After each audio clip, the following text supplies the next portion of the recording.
ہی بستی ہے، وہاں چلے جاؤ، وہاں ایک عورت شراب بیچتی ہے، تم مجھ سے کچھ پیسے دینا تو وہ تمہیں شراب دے دے گی۔ اس نے کہا میرے پاس تو پیسے نہیں ہیں۔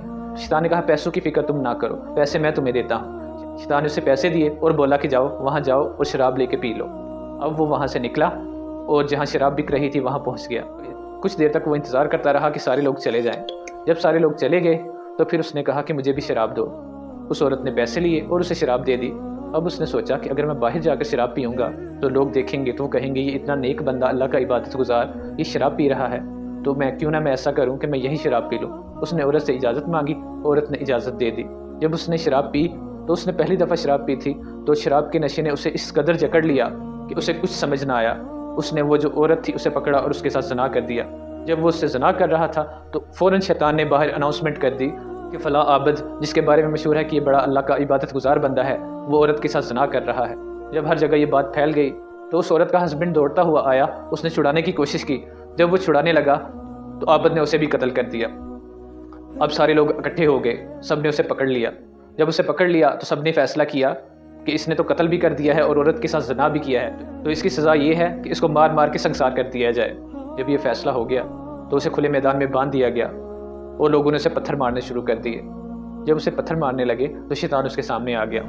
تو اس نے شیطان سے کہا اے شیطان، تو نے تو مجھے مروا دیا ہے، تم نے تو کہا تھا کہ گناہ کرو گے اور اس کے بعد عبادت کی لذت محسوس کرو گے، یہ تو مجھے مار مار کے قتل کر دیں گے۔ شیطان نے کہا فکر نہ کرو، میں موجود ہوں، میں تمہیں ایک ایسا طریقہ بتاتا ہوں کہ جس کے ذریعے تم یہاں سے چھوٹ جاؤ گے۔ اس نے کہا اچھا مجھے فوراً بتاؤ، اس سے پہلے کہ یہ لوگ مجھے مار دیں۔ شیطان نے کہا کہ ایک کام کرو کہ تم مجھے اپنا رب مان لو، واحد یہ طریقہ ہے، اگر تم مجھے اپنا رب مان لو گے تو میں تمہیں یہاں سے بچا لوں گا۔ اس نے کہا نہیں، میں تمہیں اپنا رب نہیں مان سکتا، میں تو ایک اللہ کا ماننے والا ہوں۔ اس نے کہا کہ فی الحال یہی راستہ ہے، اگر تم مجھے رب مان لو گے تو میں تمہیں چھڑا دوں گا، بعد میں توبہ کر لینا اور اپنی عبادت شروع کر دینا۔ اب مرتا کیا نہ کرتا، جان بچانے کے لیے اس نے فوراً اسے رب مان لیا۔ جیسے ہی اس نے اسے رب مانا، شیطان نے پہلا پتھر خود اٹھایا اور اس کے سر پر مار دیا اور وہ مر گیا۔ تو دوستو دیکھیں کہ 4000 سال تک اللہ کی عبادت کرنے والا انسان اور آخری وقت پر شیطان نے اسے کیسے ورگلا دیا۔ قرآن پاک میں اللہ تعالیٰ نے ارشاد فرمایا کہ اے مومنو، مرو تو ایمان کی حالت میں مرنا۔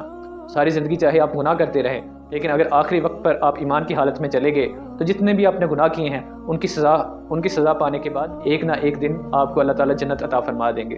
لیکن اگر مرتے وقت آپ کا ایمان چھن گیا تو پھر بچنے کی کوئی صورت نہیں۔ اللہ تعالیٰ ہم سب کو شیطان کے وسوسوں سے بچنے کی توفیق عطا فرمائے اور کامل ایمان کے ساتھ اس دنیا سے جانے کی توفیق عطا فرمائے، آمین۔